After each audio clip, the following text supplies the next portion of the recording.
Spider-Man. I love Spider-Man. He's going far from home. Get it? Because that's the title of the movie. Do you get it? I get it. He's far from home. He's in Europe. He's in Europe. So he's in your home. Yeah, he's over there. So he's actually going to be near Prague, so that's kind of cool. That's vicinity. It's not too far. But when we look at it, this movie sounds insane. Yeah, you were telling me some of the information about it leaked, and honestly, what you told me, I'm really excited for. So let's start at the basics. They're on a field trip during summer. That makes sense. Everybody kind of could have guessed that one, why it's not just Peter, why it's everybody. Yeah. So he's afraid to be Spider-Man. Again, this makes sense. He got killed. Yeah, so honestly, like, PTSD people, like, it's a true thing. The same thing happened with Iron Man. He didn't want to be Iron Man or he wanted to be like this better version because he constantly was in a fear of, things are going to happen.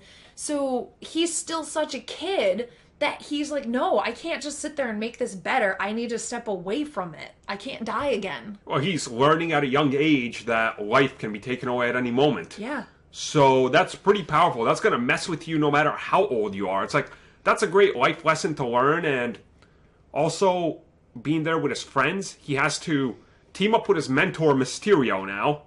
Again, Mysterio's my favorite Spider-Man villain. Yeah, anytime you see somebody at a con, like, you want to see a child at Christmas, run to Mysterio. It's a great villain, and I like what they're doing with him, because clearly he's going to be pulling the strings behind some of these elementals. Mm-hmm. Oh, no, I really like the fact that he's actually going to be a mentor, and he's going to be this reason. I feel like when you and I were talking about it, that Spider-Man is going to be the reason why he turns evil. And you can honestly kind of see that. That's really how things always work out. You and your mentor, and then here's this other thing that changes your mentor. Spider-Man always seems to be involved with, like, his greatest villains being somehow his fault as well, through Jameson or somebody creating them to stop Spider-Man, which I like. And it's like, if they're not playing Mysterio is this Hollywood effects guy, then maybe he's a guy who has that experience. And as I told you, what if he's creating some of these as illusions? Because he knows the trickery. And the agents of S.H.I.E.L.D. have that technology. They can create, like, masks, illusions and stuff. So,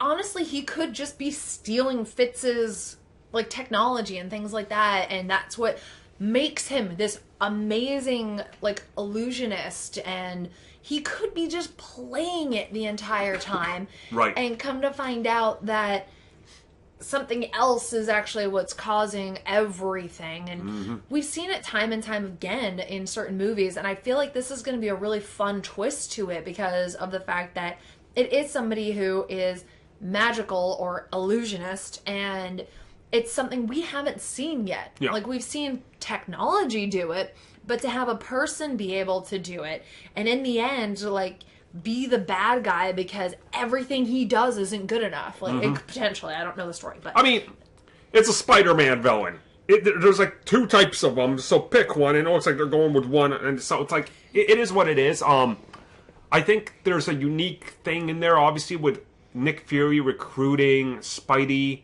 to, team up with Mysterio, and they gotta stop the elementals. So Sandman, Hydro Man, Whirlwind, Molten Man.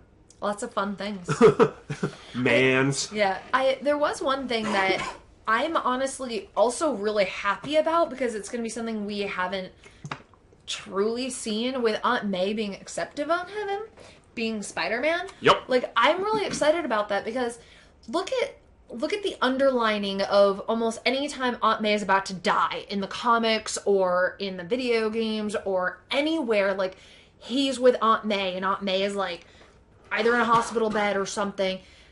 She's always almost kind of known that he has to be him. You'd have to be kind of stupid not to. Yeah. And I really like the fact that instead of beating around the bush with it, they're just like flat out, I'm accepting of you. Just don't die on me. Yep.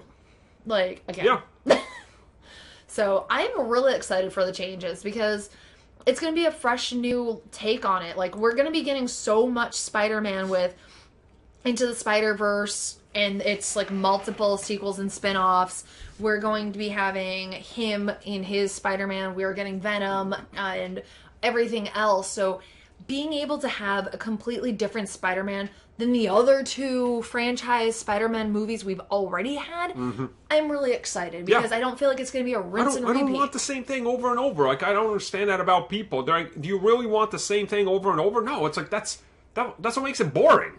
That's why you get bored of things, because they just rinse and repeat. That's why we quit the CW shows, because we're like, every season is the same. I know episode 14 to 16 is the reveal. I know there's a plot twist. I know what's happening. I know at the end of the first episode, the mystery character shows up, and we're, are they good? Are they bad? Are they from the future or from the past? Like, I don't want the same thing over and over. That's really what it is. So, whatever they can change, as long as the core ideal of the character is the same, please change it.